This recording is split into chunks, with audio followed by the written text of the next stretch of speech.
Hi sailors, and welcome back to a new podcast here on explorenorth.no. I'm your host, Jon Amtrup. Just a quick update from my side. I just returned from Scotland. We'll talk in a little bit about that at the end of the podcast, but I have, together with a few friends, bought a steel Bruce Roberts ketch and bringing her to Norway to do some serious adventure expedition sailing around. And also I'm going to host a few high latitude sailing courses up above the Arctic Circle this coming winter. So if you're interested, send me a mail or a message or whatever. And also keep a close lookout on explorenorth.no. Now, back to the podcast. This time I'm talking to Simon Currin, the former Commodore of Ocean Cruising Club, a great club that he also talks more about in the podcast, which I'm also a member of. And he and his wife Sally is on their 10th year of circumnavigation, which have been on and off. They've been to the high latitudes, come back, left the boat, come back, continued, and so on and so on. Now they're in New Zealand and pretty much doing this full time. So we're talking about different destinations, how it is to do a circumnavigation, some high latitude stuff, of course, that's what I love, and much more. So listen to this podcast and be inspired.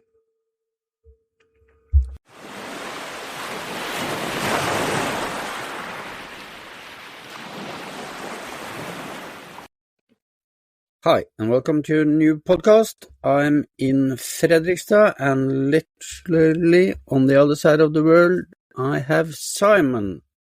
Hi, Simon.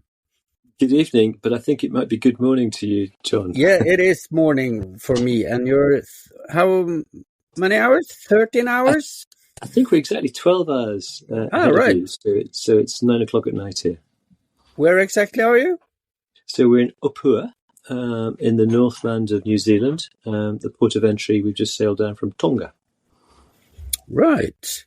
And because you started a circumnavigation in 2015, how did that idea come about? Yeah, so we're not going very fast, I think, is your implication, John. So yeah, no, we've always wanted to spend big chunks of our time at sea, but not all of our time at sea. And of course, when we left the UK, Scotland, in 2015, we still had jobs to do other than working on the boat. So we confined cruising into vacations, albeit long vacations. And for that reason, that was one of the reasons why we pointed the bows north from Scotland and went up into the higher latitudes, because the seasons are shorter, so we could maintain a job whilst doing some good adventurous cruising. So instead of sailing across Biscay to the bottom of the trade wind passage to the Caribbean, we went northwards up to the Faroes, Iceland, and had 3 excellent summers in Greenland, which we thoroughly enjoyed. Nice. And what's the attraction about the high latitudes? Always attracted to the high latitudes. I guess both Sally and I come from a mountaineering background, and I spent quite a bit of my youth in the Karakoram Mountains and in the Himalayas, following in the footprints of Shipton and Tillman. And of course, Tillman went on from being great mountaineer inspirer to great sailing inspirer. So we've both been following the adventures of Tillman for a long time. So we were very keen to get into Scoresby Sound in northeast Greenland, which of course is the sound that Tillman never managed to get into, despite trying 4 times. And I think he lost 2 boats in the process.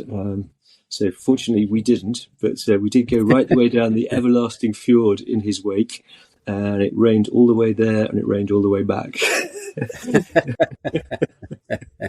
As it did for him, I'm sure. Yeah, but except for the rain, did it live up to the expectations? Getting into Scoresby? Look, Greenland is just fantastic. I think of all the places that we have sailed, when everybody asks what is your favourite cruising ground, and we always say Greenland, because it's remote, it's wild, it's difficult, it's challenging. The days are very long in the summer, yep. And you have all the ice and everything else that goes with it, and it is spectacularly beautiful. So although it's lovely in the tropics, we couldn't wait to get out of the heat, and we're thoroughly enjoying being back in temperate latitudes after 3 years or 3 seasons in the tropics. So I guess our home is in the higher latitudes. Yeah. You've been on, you cruised on both the east side and the west side of Greenland. Any We do. preference? It has to be the east, Yeah. because of its remoteness. But for us from Europe, it's pretty accessible actually. So we actually kept our boat in Iceland for 2 winters. So it's almost like a day trip from from Iceland to northeast Greek to Scoresby Sund, or across to the east coast. Yep. Very short distances, and it meant that we could combine a month or 6 weeks in Greenland, come back and still have a job to go back to. But we never sailed back from Iceland. Once we got the boat to Iceland, we kept it there, so that we could fly backwards and forwards to save time, so that we could keep our jobs. Yeah. Where in Iceland did you leave your boat? In Reykjavik, in the main harbour, tied up next door to the Maritime Museum. Yep. Fantastic berth. I think when we were there, 2015 through to 2017, they priced your berth according to the tonnage of cod that you have landed. We're not great fishermen, so it was super cheap, and it came with free electricity. So we've been paying the price ever since. But Iceland was a cheap place to keep our boat. But did you get them to do some cruising in Iceland? Yeah, we did. We made our landfall from the Faroes on the east coast in Seyðisfjörður, and we cruised around the northeast and across the north coast to Ísafjörður, and spent quite a bit of time in Ísafjörður. So although we wintered the boat in Reykjavik, we brought the boat both seasons up to Ísafjörður for the spring to get the ski mountaineering in the northwest fjords. And some of our best skiing ever has been in those northwest fjords from the boat, which was just fantastic. Yeah, that is a fantastic area, isn't it? The nature reserve up there. It's a beautiful area, and the sailing community is so welcoming there. I remember the harbour master and the Ocean Cruising Club port officer were just completely wonderful. I'll tell you a story. So when we went into Ísafjörður to provision to go to Greenland, we'd bought all the food. Some of it was frozen to go on the boat, and I think we put frozen meat and all sorts of stuff. And we fired up the deep freeze, and it was as dead as a dodo. So we called Haldor, who is the Ocean Cruising Club port officer there, whose day job was working in the hospital. And he said, "No problem, I'll sort it out for you." So he came and took all of our shopping that we'd brought and went and put it in the hospital mortuary deep freeze. I think that could only happen in Iceland.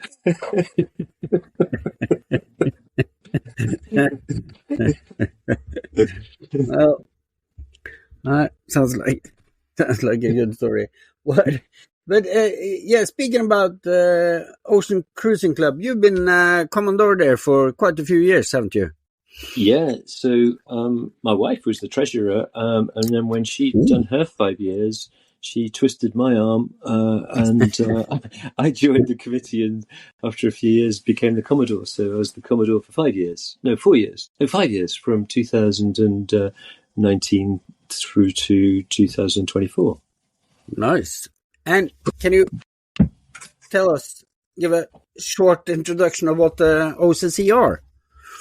So the Ocean Cruising Club is a completely egalitarian club in that it pays no heed to how big your boat is, how big your wallet is, or who you are, or where you've come from. The only qualification you need to join the Ocean Cruising Club is a port-to-port passage of 1,000 miles, which would usually be an ocean crossing.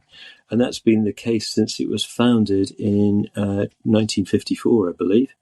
So it brings together a tremendous community of longer distance, more independent sailors, and it's been growing phenomenally. So I think at the moment we have about 3,800 members scattered all over the globe, and a lot of them doing some great sailing, which sometimes yacht clubs don't have.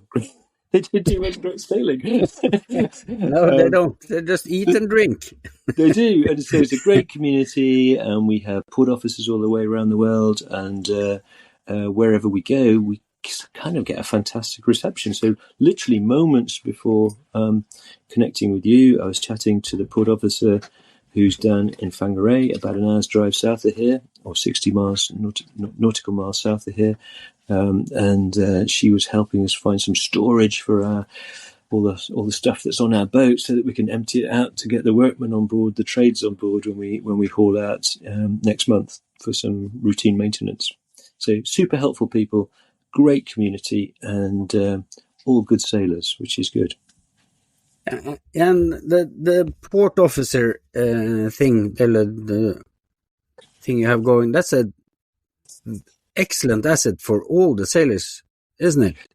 Well, of course, the most remarkable one, of course, is our port officer for the Northwest Passage, who I'm sure you know well, Victor. Yes, we have a network of, I think it's around 270 port officers scattered around the globe, who are all volunteers. Many of them are members of the Ocean Cruising Club in their own right, so in other words, they're good sailors. And they are there to help, to befriend, to assist, or whatever, just to go out for a drink with. And it gives you that instant connection to pretty much wherever you fetch up. So we've had some tremendous experience with the Ocean Cruising Club Port Officer Network. Yeah. And talking about the Northwest Passage, I've joined your webinars last year, when it seems like I don't know how many OCC members that crossed through the Northwest Passage, but it was a handful.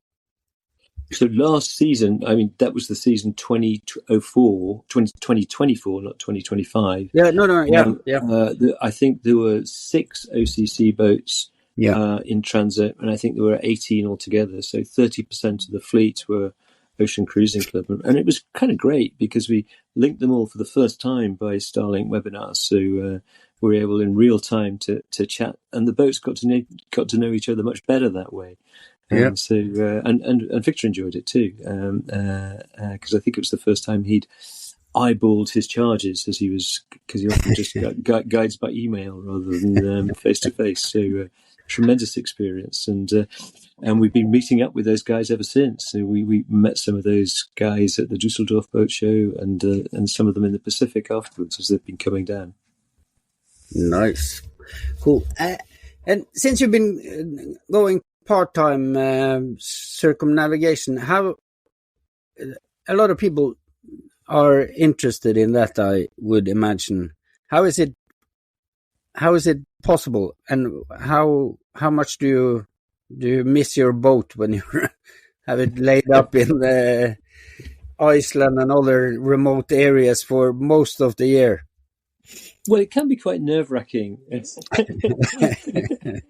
I keep trying to persuade my wife that we should get a second boat to keep in Scotland, but I'm getting nowhere with that. So we do have a double kayak. So we do have Okay. Some kind of boat. Yeah. We do have a boating infrastructure at home as well. But yeah, no, we do miss the boat, but also we like being ashore as well. So when we go home in December, we're back for 2 months, and we will call that our holiday. So instead of the hard graft of sailing, we go home for a holiday. Yeah. But now we both quit work 2 or 3 years ago. So because the Pacific takes a lot more time to cross, and that wasn't really compatible with keeping a day job. So we're no longer time constrained, but we quite enjoy mixing our land activities with our maritime activities, and it works well for us. Do you still climb? Or not so much. I guess I'm always reluctant to say I'm a completely has-been climber. We still do quite a bit of ski mountaineering in the past, but we're not as active climbers as we were years ago. But we haven't quit completely. But it's difficult fitting it all in sometimes, and that was part of the attraction, of course, of sailing to the high latitudes, because that's where the best mountains are as well. Yeah. What is it with climbing and sailing that are so mutually attractive for? I think it's that Tillman thing, John. You know, he did inspire a lot of us. He was a tremendous mountaineer and took up sailing really in the second half of his. You know, I think he started sailing at about 50 or something like that. Yep. And being able to venture into remote mountainous regions and be self-supported there is really attractive. We chartered Pelagic off Skip Novak back in 2026, and that was our first venture into high latitudes, and we sailed down to the Antarctic Peninsula. And having Pelagic for 6 weeks with our ski mountaineering gear and everything on board was just a wonderful experience to be able to explore what's a remarkable place. Very difficult to get there. I mean, you can obviously go by cruise liner, but it's a very different experience. We got well south, I have to say, of the cruise liners, but some of the most stunning memories are of cruising down that Antarctic Peninsula with all of its wildlife, its incredible remoteness, and then being able to get ashore with your skis and climb mountains. An extraordinary experience. Cool. And you're pretty much in the area now. Are your plans to go to Antarctica or on your own keel? No, we won't sail down to Antarctica from New Zealand. That would be into waters that our boat's not really designed for. I guess if we were going down to Antarctica, we'd have come round the south of America. But I guess part of our problem there is Sally used to get terribly seasick, and I've already taken her across the Drake's Passage twice. I don't think I'd get away with it for a third time. And we always do everything as a couple. So I guess I'd still like to go back to South Georgia. But 1,000 miles in the Southern Ocean could be a marriage breaker. I'm not sure. Yeah. But no, our boat is great for the northern latitudes, but there's a lot of wind down in the Southern Ocean, and we've got too bigger, too powerful a rig. We toyed with the idea of cruising around the Chilean coastline, but we've got a 3-spedder mast. It's 23 meters high. We tend to cruise double-handed, and fiddling around with putting shorelines on in a really, really windy Chilean anchorage. It's not the right boat for that sort of cruising. So it was fine up in the north. Obviously, northern Greenland and stuff doesn't get so much wind. It was fine for that. But Drake's Passage, different ball game. So we know our limitations. We'll go on somebody else's boat. Preferably steel. Always cheaper. As is fiberglass. And, although Bob Shepton has told us many times that fiberglass boats can go anywhere, it's not quite true. But you should know that. You wrote the book with him. Yeah. No, he's good. But what are your plans down in New Zealand? So we're going home for our holiday. Yep. So we're flying back for a couple of months over Christmas, and we are hauling out in Whangarei, which is about 60 nautical miles south of where we are at the moment. We have booked into a haul out in the Riverside Drive Marina, and we've got a whole army of contractors descending on the boat to replace our standing rigging, drop the rudder, inspect it, do all manner of stuff. So hopefully, when we come back in February, at the end of the New Zealand school holidays, we'll be able to start cruising south. So we're going to sail down to the north part of the South Island for the New Zealand winter, and we are booked into the marina in Nelson in the northwest part of South Island from kind of mid-April onwards there. And we'll use that as a base to do all the things we like doing in the South Island. It's got mountains down there and great mountain bike routes and all the stuff that we like filling our time with. Is that where the fjords are? Or the fjord?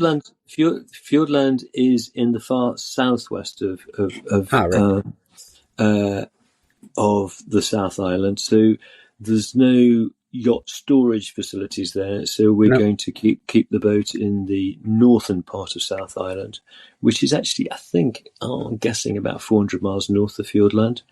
We haven't decided yet whether we're allowed to keep the boat in New Zealand for up to 2 years without having to import it. So we haven't completely decided whether we will, the following season, sail round into Fjordland or not. But we will enjoy exploring the Marlborough Sounds and the Abel Tasman, which are those wonderful cruising areas on the north part of the South Island, which not many people go to. A lot of the people coming into New Zealand keep their boat in the North Island, which is lovely cruising, and it's all very mellow and subtropical. But for us, there's that attraction of getting a little bit further south. Of course, the Cook Strait is a pretty notorious piece of water, so we're fairly trepidatious about that. Yeah, speaking about importing boat, you almost ended up having to pay taxes for your boat during COVID. We did. So Shimshal was a prisoner of COVID. So in Nova Scotia.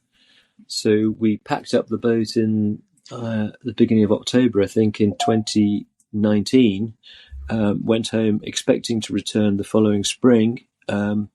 Returned 2 years later, by which time the Canadians were having a sense of humour failure, since they because they have this rule that you can only keep your boat there for 1 year, and they gave us an extra year because of COVID. But as that was coming towards an end, they were refusing to give us an extension, even though they wouldn't let us back into the country. So we played with all sorts of ideas. I looked at getting a locum in Nova Scotia so that I could go and work there as a bona fide locum, because they were letting doctors in at that time. But then they did decide to open the borders in the September. So we rushed out. And we'd negotiated with the authorities, the border agency, that if we launched our boat, sailed it out to the 12-mile limit and came back in, they'd give us a 1 year further cruising permit, which is exactly what we did. You gotta love those rules, don't you? Yeah. 4 hours of sailing and you're back in for a year. But it meant that we actually went sailing in Nova Scotia in September and October, which was just glorious. The colours were fantastic. And then we realised that we had to haul out because they kept taking the moorings out and the docks kept disappearing because it all freezes up. So they take everything out. So at the end, we had to haul out at the end of October, or we'd still be there. Did the boat manage all right, being stowed away for 2 years? Amazingly, yeah. Far more wear, and we coming across the Pacific, we hauled out for the cyclone season in French Polynesia, and the boat didn't enjoy being hauled out in the tropics. It was quite happy being frozen in Nova Scotia, as we also hauled out in northwest Greenland, up in Asiat. and had the boat there for a winter, which was fantastic. But temperature went down to -40. So we're very familiar with winterizing and leaving the boat behind. So, not so good in the tropics, but great in cold storage. Nice. You have to tell us a little bit about your boat, because she's pretty unique, isn't she?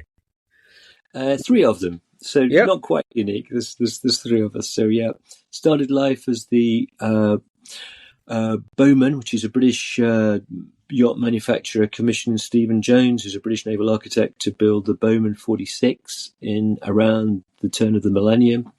They spent too much money on the development and not enough, didn't set enough money aside. So they built the molds, built 3 boats, and then went bankrupt. Then a guy called Charles Rutgerschen, who is, or was, he's died now, an ex Halberg Rasse employee, bought the molds and shipped them out to Orust in the west coast of Sweden, and he commissioned Stephen Jones to design a deck saloon version, and we managed to get hull number 2, which is kind of semi-custom for us, really. Very well insulated, plastic, so fiberglass, but built by his team of, I guess, 5 boat builders who spent 18 months building it. And we took possession in 2006. And she suits us very well. She's lovely and warm. She's very, very, very safe, pretty fast, and strong enough to take into minor ice. So, but I wouldn't want to get into heavy ice. It's not designed for that. But carries us most places we want to go. But too big and powerful a rig for the Southern Ocean. Yeah. So we won't be venturing further south into the Southern Ocean. How did you equip her for the high latitudes? A lot of insulation. So boat's lovely and warm. We put extra tankage on there. So we have, for a 47-foot boat, quite a lot of diesel storage. We can ship below deck 1,000 litres, a ton of diesel. So we can keep diesel heaters going 24/7, because we're strong believers that if we have to leave our carpet slippers aside, things aren't going right. So we keep the boat warm and comfortable, and so heating, insulation. We put some stainless steel protection on the bow, which is more about making the anchor less likely to damage the hull rather than keeping ice at bay. But it was reassuring to have some stainless steel on the bow. And that was pretty much it. We had a diesel generator, but that's died now, because we knew that we couldn't generate solar and stuff much in the higher latitudes. So we had a diesel generator, but after 20 years, that gave up the ghost in Raitea, a victim of storage in the tropics, I'm afraid. But and I guess we don't have a hard doghouse, but we have part of its glass, so we can do a very comfortable watch from a pretty sheltered area, without having the windage of a big hard structure. And we can also do some of our pilotage from down below because we're a deck saloon. So we've got a nav station where we can pilot the boat from down below when it's cold and when we're obviously not in ice. So nice.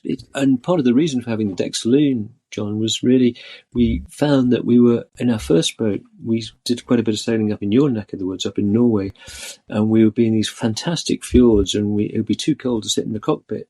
So as soon as it got cold, we all dived down below into this cave-like cabin, which was saloon, which was great, but we couldn't see where we were. So I guess the unusual thing about this boat is our saloon is at window level, so we can always see our surroundings. So we actually have a cabin under our saloon.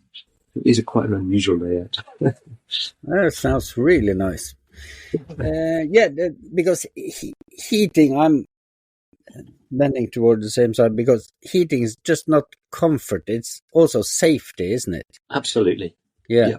A cold, the cold watch is a real bad way to get crew fatigue, really. So we went to all sorts of measures to maintain crew comfort. So we have electric blankets. In Iceland, we fitted heated towel rails in the heads. Nice. Which was quite tricky. You can't buy electric towel rails in Iceland because they're all geothermally powered. So we had to ship them in from the UK.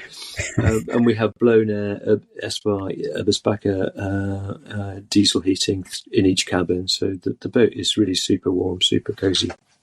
Nice. And you've changed to lithium, haven't you? We have. Yeah. Huge. Part of that was the need to. So one of the casualties of our winter in Asyut is two of our AGM batteries froze solid and split. Two out of 8. So we didn't actually miss it until we realised the following year that we were really getting through our battery power very quickly. And what had happened, we had to, when we arrived in Asyut, we expected to haul out immediately. We arrived, which was, I think, the beginning of September. But the boatyard there, which is a commercial boatyard designed to look after the Baffin Bay halibut fleet, said, "Oh no, we'll haul you out when we've finished doing our halibut fleet support." When's that going to be?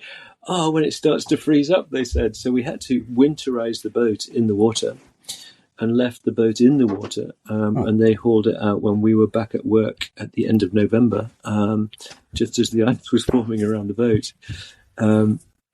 So for that reason, we had to leave pumps on, and the pump, the batteries got drained, and it was the two batteries that we left connected that froze solid. And we now know that an AGM freezes solid and splits at -40. So that's one of the reasons we changed to lithium. And we did that in the Chesapeake, 2022, and it's been fantastic. Lithium has transformed our sailing.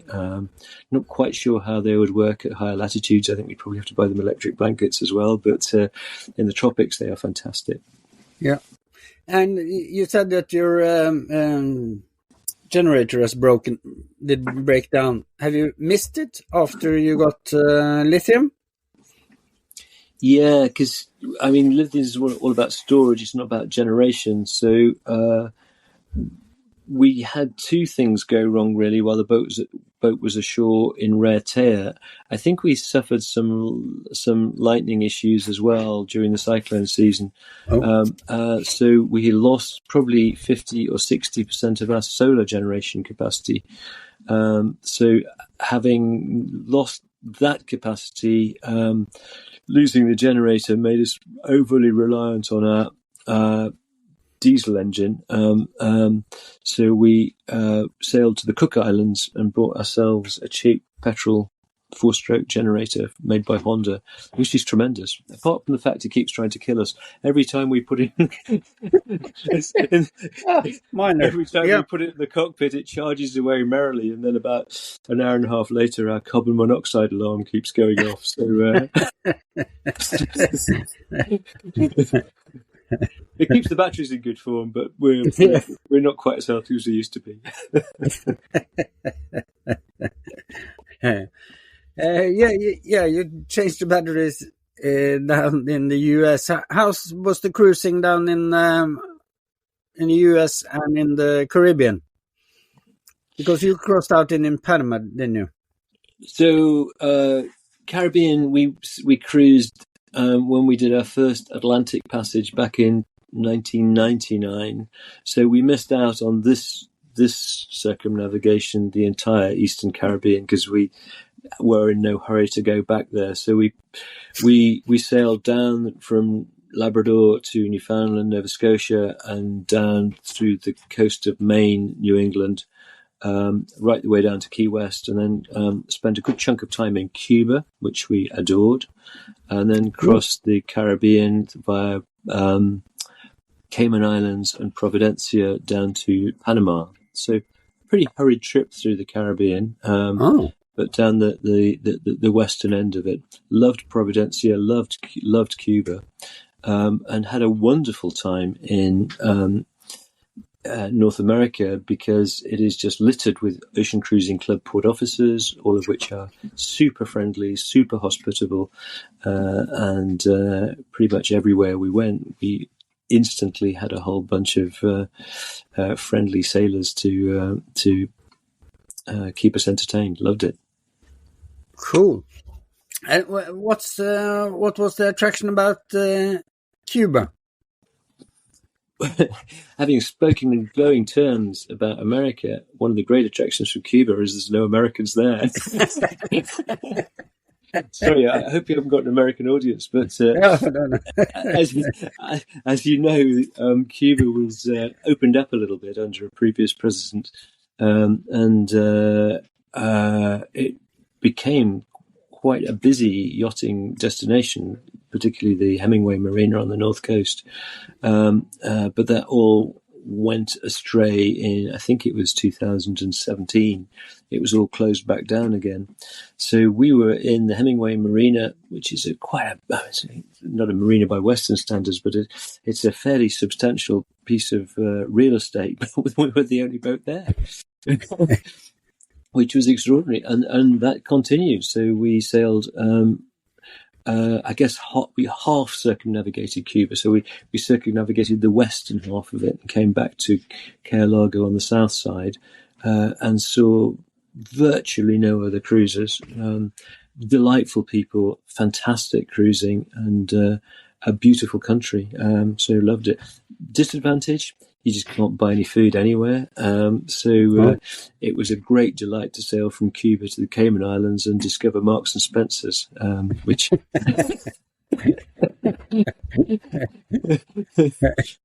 So after the privations of Cuba, coming into the Caymans was fantastic. So very scrambled up, mixed, odd politics, as I'm sure you know, but a lovely country and lovely, friendly people. Cool. Yeah, I've ended up on the mailing list to the Hemingway Marina for some reason. I don't know. So I keep getting invitations. From Commodore Eskridge?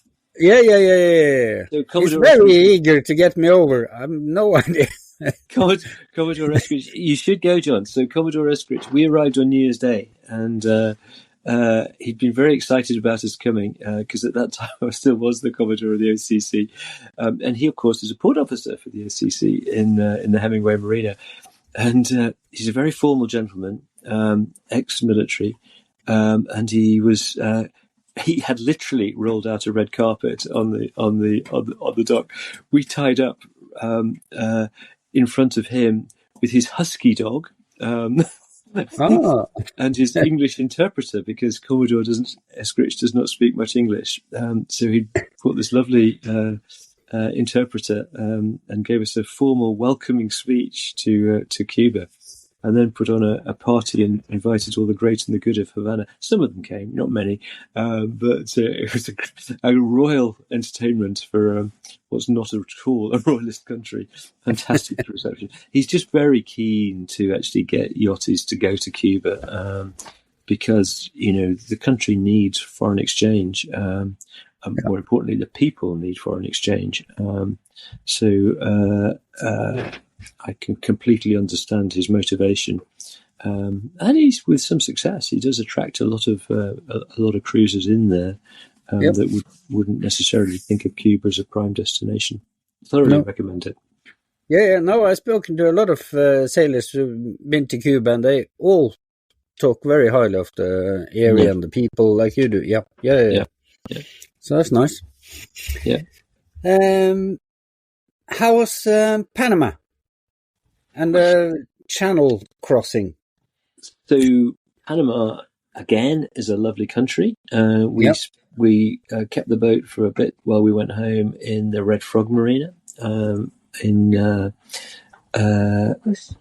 Bocas del Toro, and spent some time there exploring some of the cloud forest around there, which is just fantastic. Cloud forest with amazing biodiversity and bird life. Again, really friendly people, and great guy looking after our boat while it was there. And then we sailed down to the Panama Canal. We were a bit worried about it because there'd been a drought in Panama, and they reduced the number of transits down by 70%, if I remember rightly, at the end of 2023. So we were nervous as to whether we would be able to get through into the Pacific. In the end, we shouldn't really have worried, because, of course, you always go through with a big ship. So there was still plenty of capacity for us to go through. I think in November 2023 we went through, and that was a tremendous experience. I'd never really thought about the going through the Panama Canal before, but we both read the book, the Voyage Between Two Seas, or whatever it's called, Passage Between Two Seas, which tells the story of the building and the finance and the politics that went behind it, and how the French and the Americans all got involved in its construction. So we're pretty well versed in it. We picked up the pilot, or I think they call them advisor, at about 4:00 in the morning in pitch darkness, and he was just in a madcap hurry to get through in the same day. So every time I turned my back, he pushed the throttle for us. And then I'd pull it back a bit. He said, no, we've got to go faster. So we ended up, you always go through with a big ship. So we went through with a big bulk carrier. And we ended up waiting on a mooring for half an hour for the bulk carrier to catch up with us so that we could go through the descent locks together. But we got him there by nightfall onto the other side, and he hopped off. But what an amazing experience to go from the Atlantic to the Pacific, and then the lock gates open and you sail out under the bridge of the Americas. Fantastic. Really enjoyed the whole Panama experience. Cool. Nice.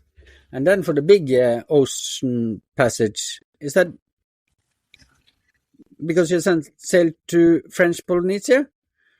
We did. We stopped in Galapagos, which was a great stop. So that's about 1,000 miles from Panama to Galapagos, give or take.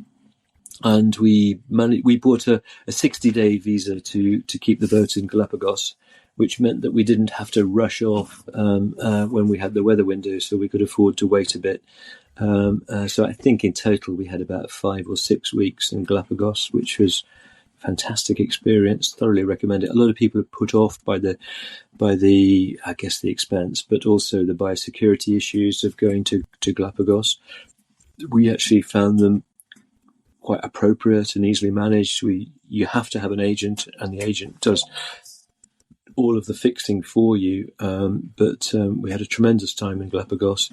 And then we had the 3,000-mile passage from Galapagos to the Marquesas, which is really like, hey, there's nothing to do. You're very quickly into the trade winds.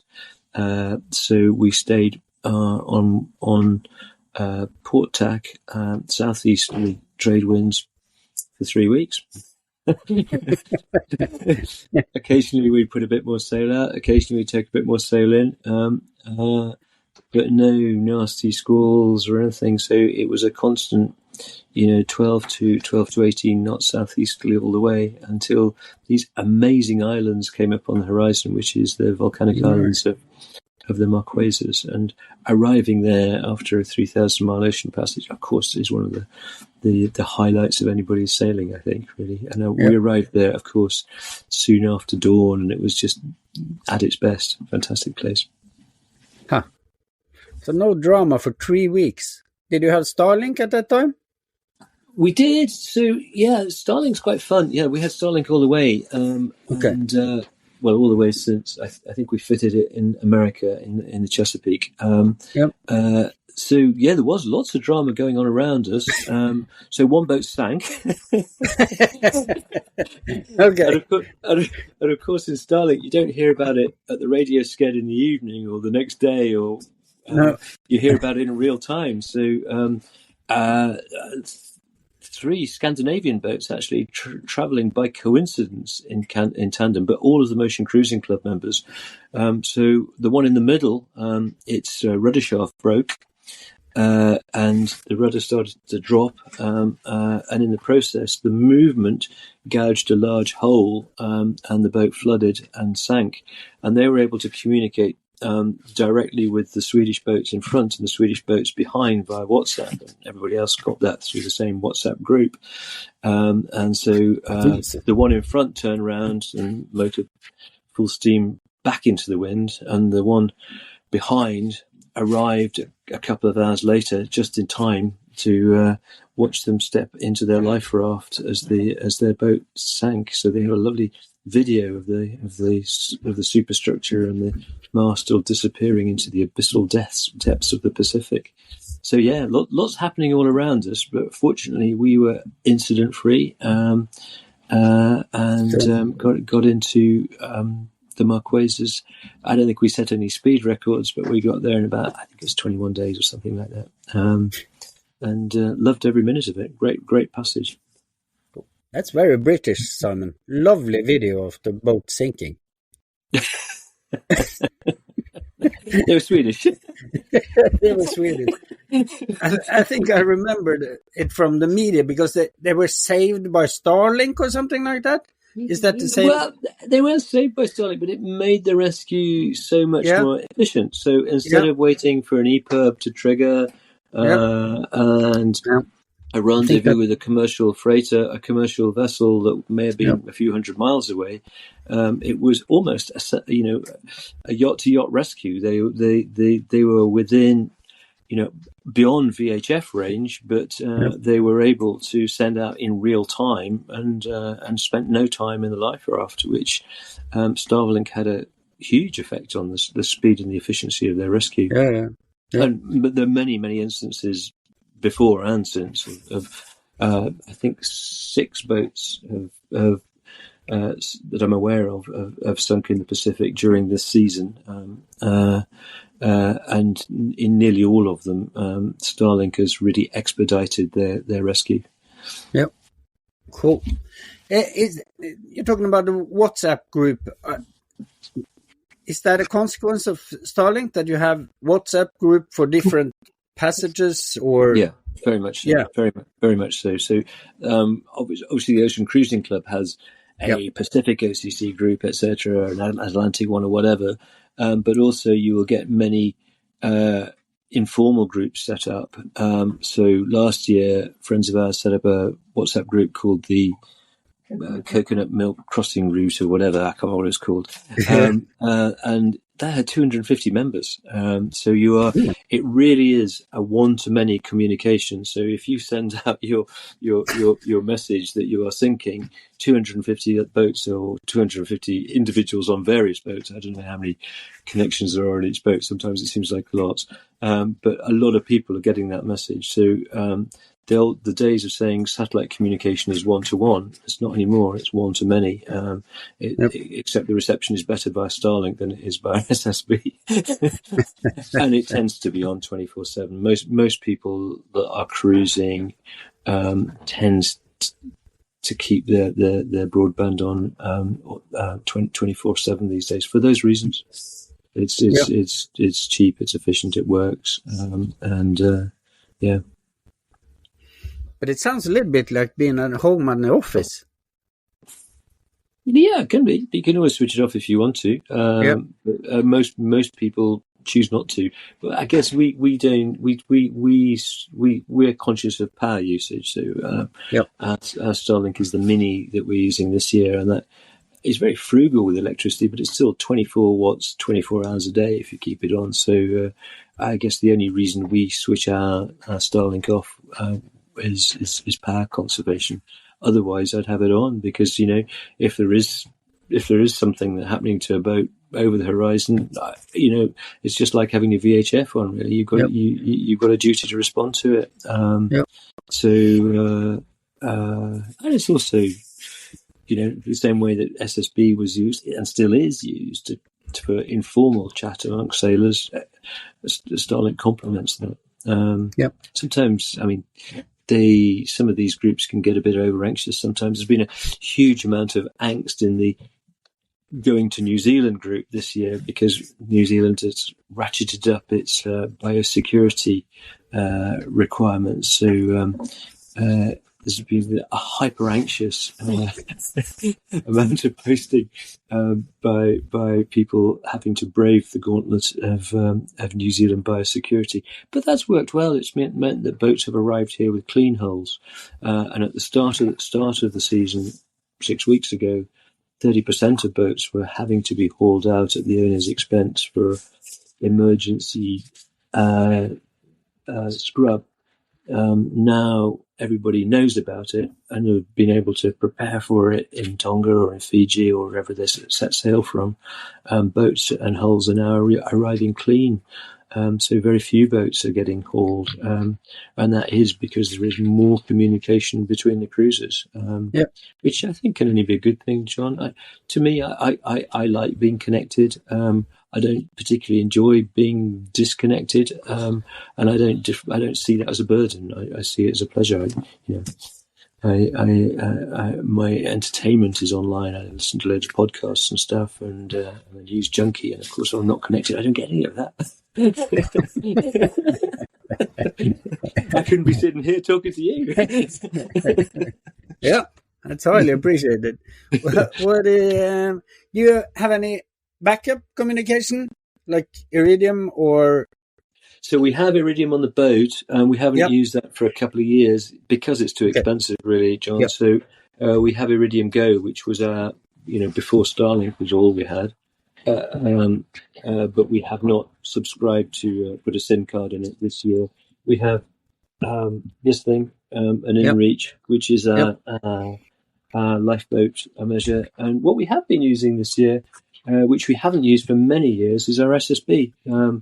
So we salvaged the SSB off our old boat, which we used for our first Atlantic crossing 25 years ago, and put it on the new boat. And there it sat, really. We didn't bother. I think we tried it a few times up in Greenland and couldn't really talk to anybody.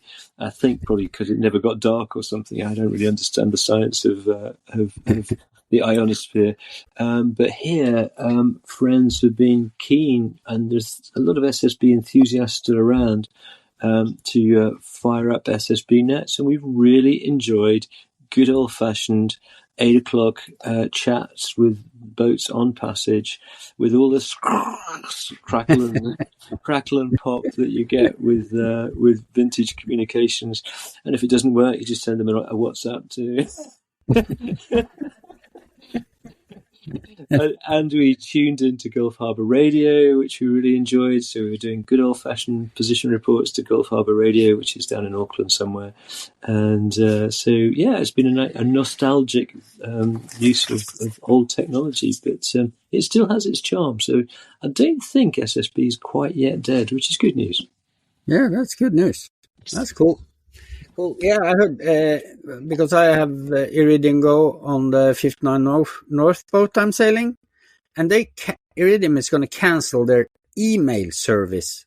Really? I didn't know that. Yeah, and then it's, that's one of the big issues, and of course the predict win and all that, but email is quite...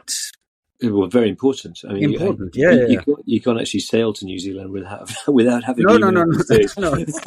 You have to declare your departure as soon as you leave. And whatever. In a lot of countries. To the UK and everything. Yeah, I wasn't aware of that, but I think the pricing of Iridium is the clincher for us. So Starlink is registered in Tonga, and we're paying $80 a month. Basically for unlimited broadband data.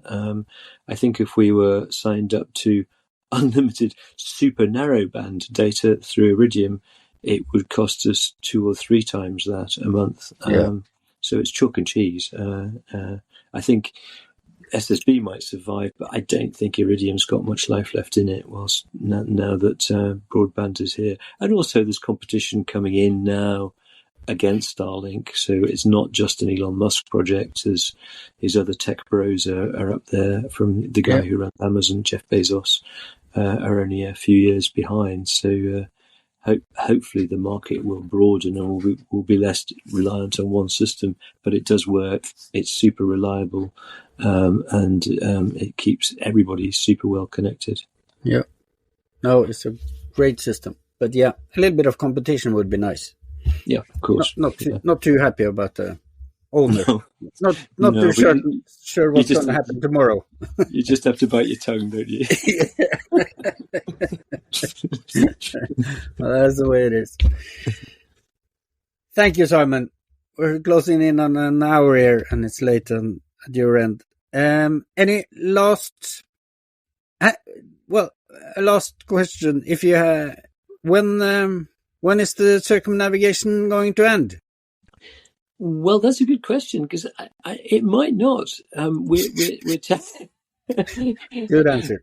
We don't really know where we're going from here, John. We may well thread our way up the western side of the Pacific. Neither of us have been to Japan. We've heard great things about cruising in Japan. So in a couple of years, we may head up that way and then come back to Alaska through the Aleutian chain and spend some time in the Pacific Northwest, which sounds super attractive. So that's one of our options, and probably our most likely option. So instead of keep on going west, we may actually head back to northern latitudes, but stay in the Pacific. Nice. Yeah, I've heard great things about Japan too. I had one of my crew last year, something. He was a UK guy living in Japan and had his boat there. Yeah. And he was really happy. He was cruising all around the area, and it was very, good marinas, good cruising grounds, good anchorages. Yeah, very good. So as a plug for the Ocean Cruising Club, as a last thought, I'm doing a webinar with one of our members who's in Japan at the moment in January. Cool. And we did a webinar, I guess, 5 years ago with a port officer who's based in Japan, Kirk Patterson, who's done a lot to open up the cruising in Japan. So sometimes there's a theme to our webinars. It's where we might be heading.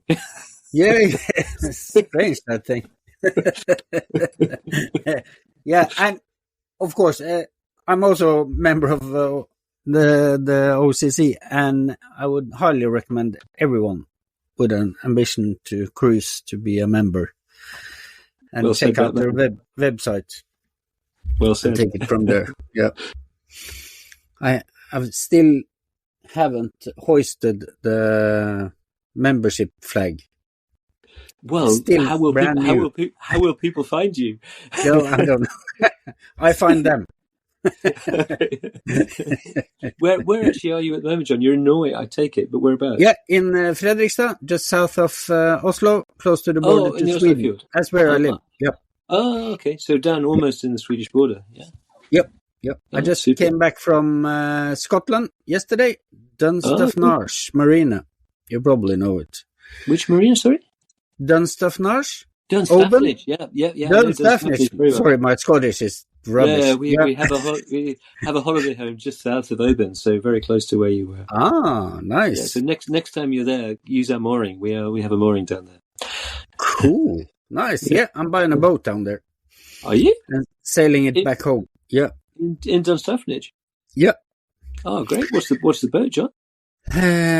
Cornelia. She's Bruce Roberts. John Thingy's boat, Mike Brooks's boat. Right. I know the boat. Yeah. Scoresby Sound twice, I think. Is that right? Yeah. So on the climbing expedition. Yep. Yeah. I know Mike very well. Yeah. And of course, Bob. Yeah. Yeah, and of course Bob. Yeah. No, I'm going down there again later. Just have to do some minor fixing on the boat, and then I'm sailing it back to Norway and up north. So, John, when will you be back in Scotland? When will you be back there? Depends on how fast they can fix the boat.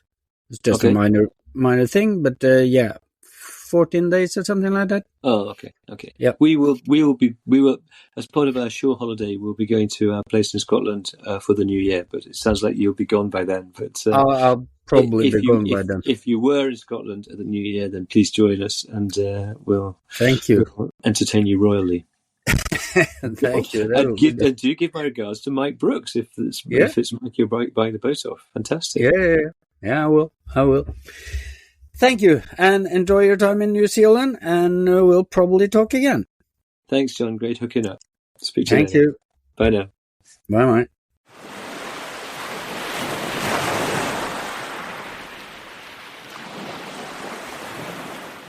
Hi again, sailors, and thank you for listening to this podcast. You will find more podcasts on explorenord.no, both in Norwegian and in English. If you want to know more about sailing in cold waters, I can highly recommend, without blushing, the book I wrote together with Bob Shepton. It's called, surprise, surprise, High Latitude Sailing, Self-Sufficient Sailing Techniques for Cold Waters and Winter Seasons. It covers pretty much everything you need to know to get out sailing the whole year round and sailing to remote places in the world. You'll find it. You can buy the book on explorenord.no, on Amazon, or have your bookstore order it. If you're interested in Svalbard, I also wrote Sail to Svalbard. You can buy them at the same places. So please don't hesitate to contact me if you have any questions at all. You'll find me on explorenord.no. In the meantime, go out sailing.